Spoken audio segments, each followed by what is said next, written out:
Selamat datang kembali ke channel Trader X. Disclaimer, konten ini dibuat sebagai sarana edukasi seputar perdagangan bursa seperti saham, forex, dan derivatifnya. Perdagangan bursa memiliki resiko kehilangan dana sebagian ataupun keseluruhannya.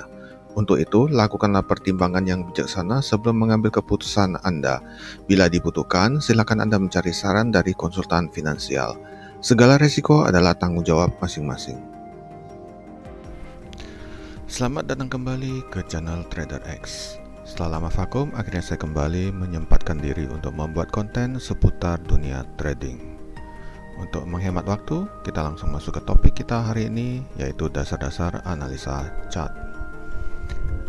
Banyak yang bertanya bagaimana atau apa yang dilihat dalam melakukan analisa chart.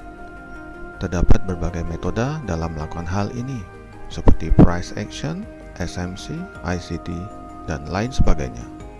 Pertanyaannya, dengan berbagai metode tersebut, mengapa lebih banyak trader yang gagal?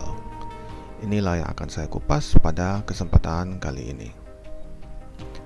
Analisa chart adalah langkah awal sebelum melakukan trading. Tujuan analisa chart adalah mencari tren pergerakan, melihat struktur harga, melihat pattern atau sifat dari sebuah instrumen, mengukur volatilitas instrumen. Permasalahan utama dari metode yang ada di pasar adalah metode tersebut diadopsi secara general. Banyak yang berasumsi sebuah metode dapat berlaku untuk semua instrumen dan dapat juga berlaku sepanjang masa. Hasilnya, sering ditemukan trader yang berhasil pada periode tertentu dan setelahnya mengalami kegagalan. Sebenarnya banyak parameter yang harus dipelajari dalam melakukan analisa, hingga akhirnya kita menentukan metode, money management, dan manajemen risiko yang tepat. Kita sebagai trader harus dinamis mengikuti fleksibilitas pergerakan pasar. Dengan memahami prinsip dasar analisa chart, kita mampu mengadaptasikan metode trading kita mengikuti masa. Hal pertama dari analisa chart adalah dengan menemukan tren harga. Tren dapat dikenal dengan melihat formasi puncak atau high dan lembah atau low dalam sebuah pergerakan. High dan low ini adalah zona penting yang kita pertimbangkan sebelum memasuki pasar. Mereka dikenal sebagai zona support dan resisten tergantung di mana harga pasar saat ini berada.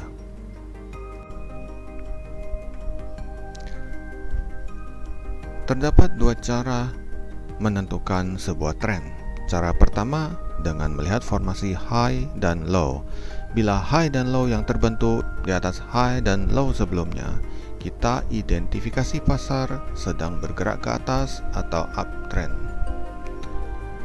Sebaliknya, bila high dan low yang terbentuk lebih rendah dari high dan low sebelumnya, kita identifikasi pasar sedang bergerak ke bawah atau downtrend.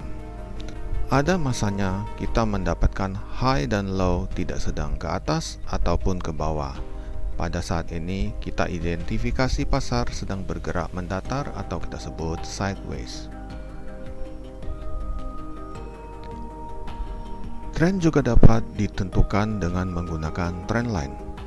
Kelebihan trendline adalah kita dapat mengukur derajat pergerakan harga yang pada akhirnya kita dapat menemukan area support resisten lainnya.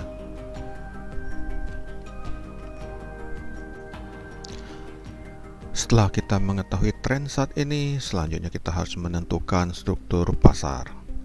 Mengetahui struktur pasar dapat membantu kita mengetahui resiko dan profit target secara rasional.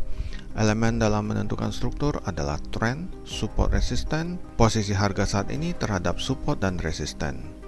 Struktur pasar bersifat fraktal, dalam arti terdapat pola di dalam pola.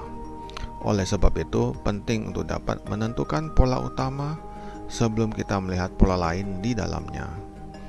Contoh pada chart GBP USD H4, kita mendapatkan tren terakhir adalah uptrend. Kita dapat menentukan support dan resisten dengan jelas. Dari data ini, untuk sementara waktu kita dapat menyimpulkan harga akan bergerak ke atas. Namun demikian, keputusan untuk melakukan long and short masih membutuhkan data lain seperti sifat dan pattern pergerakan instrumen yang bersangkutan. Langkah berikutnya dalam melakukan analisa adalah mengetahui pola. Bagian inilah yang paling penting bagi seorang trader dan membutuhkan waktu untuk mengasahnya. Setiap elemen memiliki pattern yang berbeda sesuai dengan sifat dan kepentingan dari berbagai pihak yang terlibat di dalamnya. Contoh, Euro USD dipengaruhi oleh sikap politik dan bentuk kerjasama negara-negara yang melandasi mata uang tersebut. Demikian pula pound sterling memiliki kebijakan politik yang berbeda dengan negara-negara Eropa. Hal ini menyebabkan Euro USD dan GBP USD memiliki pattern yang berbeda. Pada contoh, mari kita lihat. Bagaimana kita dapat melihat Euro USD memiliki pola pergerakan secara bertingkat. Sementara GBP USD memiliki sifat spontan pergerakan yang lebih liar.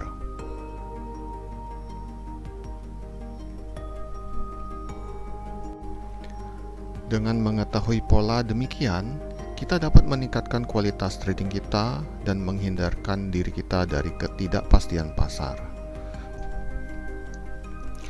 Langkah terakhir adalah mengukur volatilitas. Mengetahui volatilitas sangat membantu kita mengatur resiko, target, dan stop loss kita. Penentuan volatilitas dapat dilakukan dengan mengukur berapa pips rata-rata pergerakan pada sebuah instrumen.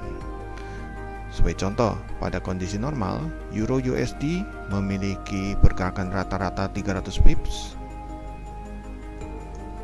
sementara GBP USD memiliki pergerakan rata-rata 400 pips. Pada masa kritis, Euro USD mampu bergerak antara 700 sampai 800 pips. Sementara GBP USD dapat bergerak 800 hingga 1000 pips.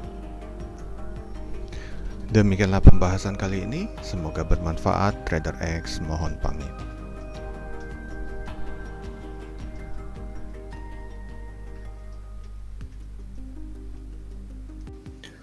Terima kasih atas kunjungan ke channel saya. Jangan lupa subscribe, like, dan share sebagai dukungan moral pengembangan channel ini.